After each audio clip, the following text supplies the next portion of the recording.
So the question is, Plants vs. Zombies Battle for Neighborville. Does it do enough from Plants vs. Zombies Garden Warfare 2 to warrant your purchase? Because that game still has a pretty vibrant community.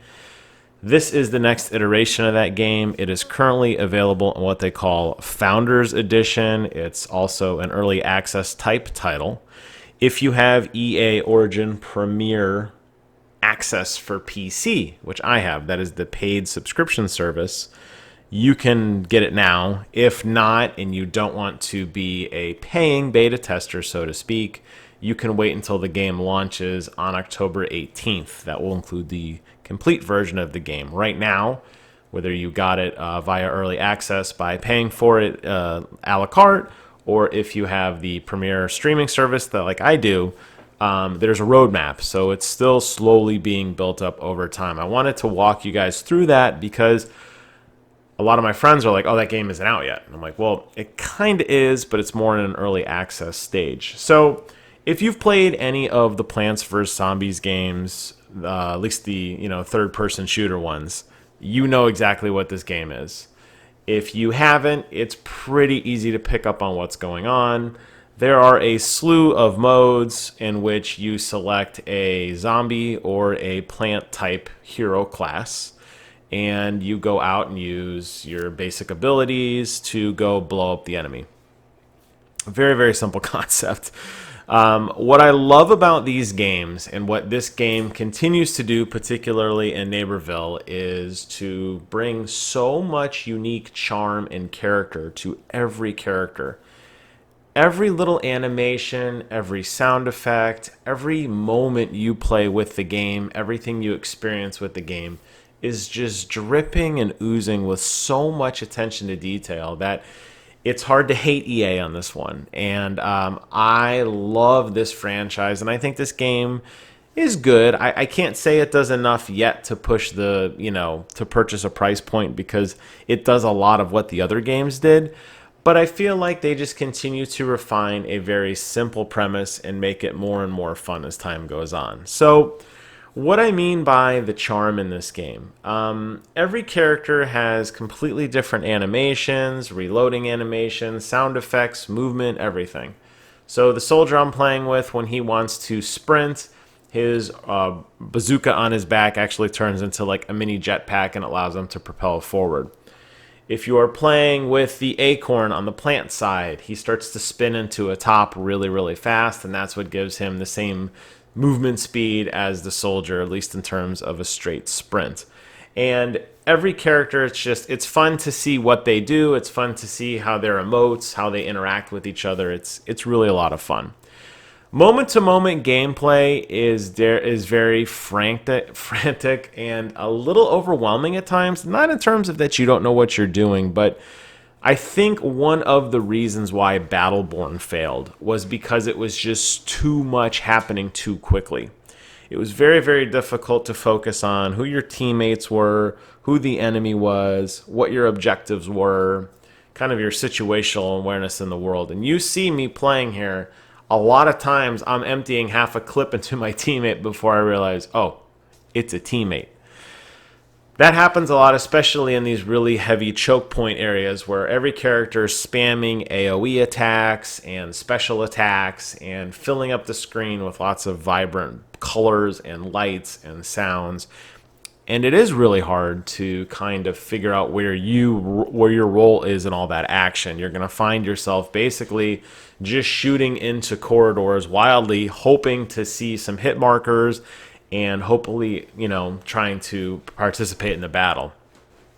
And that's kind of frustrating because I think this game had an opportunity to kind of dial that back. That was definitely a major criticism from the second iteration of this game that has not been fixed in this particular title, which is frustrating. Character upgrades and everything else that you expect from EA games really exists in here. You're basically going to get gold for pretty much doing anything, competing in any kind of match, reviving teammates, hurting enemies, getting assists, whatever. You'll always be earning gold. You then go and cash in your gold to basically pull a slot machine to get some sort of upgrade, whether it's an emote or a hat or a different head for your character. There's a lot of customization in this game. That's something this game has always prided itself on, is despite the fact that you have these standard character types, there are some character types that are really, really cool because you can really radically change how they look. That said, the performance across all the characters is the same, so there's no worry about somebody looks cooler than you. That's really where it starts and stops. So you don't have to worry about that. Abilities are predetermined. You don't have any control over that. The only customization that you get in terms of moment-to-moment gameplay is a perk system, similar to what Call of Duty did with their Pick 10 system. This is a Pick 7, so you're going to get some points to put into different passive abilities that allow you to regenerate health faster or run, come out of a sprint faster, less stuns, that sort of thing. So it gives you a little bit of customization in how you want to specialize your character. For me, I like to play more artillery. You see me here standing in the back, just kind of spraying, into the crowd. That seems to be where I excel the most. So as such, I took abilities that reduced my cooldowns so I can do my special abilities faster. I wasn't too particularly concerned about getting health regeneration faster because typically I'm in the back lines. I'm not taking a lot of damage. But if you're somebody who likes to be a little bit closer and you like to play that more close to mid-range, you may find a different ability works better for you. And the great thing is with this system, you can mix and match. Some abilities are worth more points than others, so you kind of have to determine, what your optimal build is. If you totally forget any of that and you just jump into a game and say, I don't care about customization, I don't care about upgrades, I don't care about any of that, you're still going to have a great time. You're just going to be the basic looking dude without any cool, accessories or attachments to your character. But it's okay. You are still going to perform well in combat. You're still going to have a lot of fun.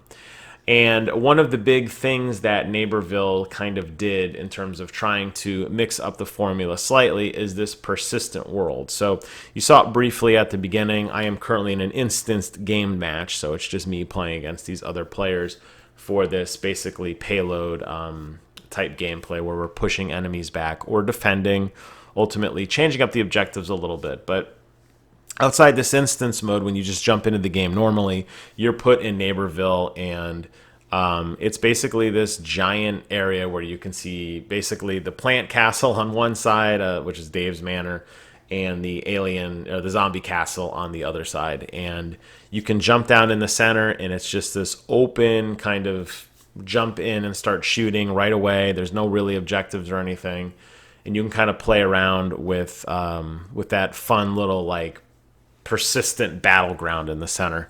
And I like that. There are some modes that they're playing with a little bit there where you can kind of push the enemy back a little bit more.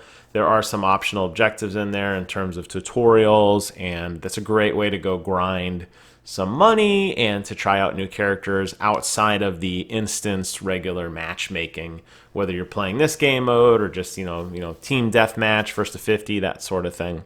There's a lot of little fun features to do inside each of the respective camps, finding hidden Easter egg type things, doing optional quests, which are really basically like, go kill 5 of these things, dance studios, just some bizarre little things, just different things to do inside the world if you enjoy the charm and you enjoy the look and feel and you want to just kind of progress your character, you can do that. But I keep going back to the fact that you don't have to do any of that. This game is just as simple as picking it up and just jumping into a match and participating, and it works really, really well for that.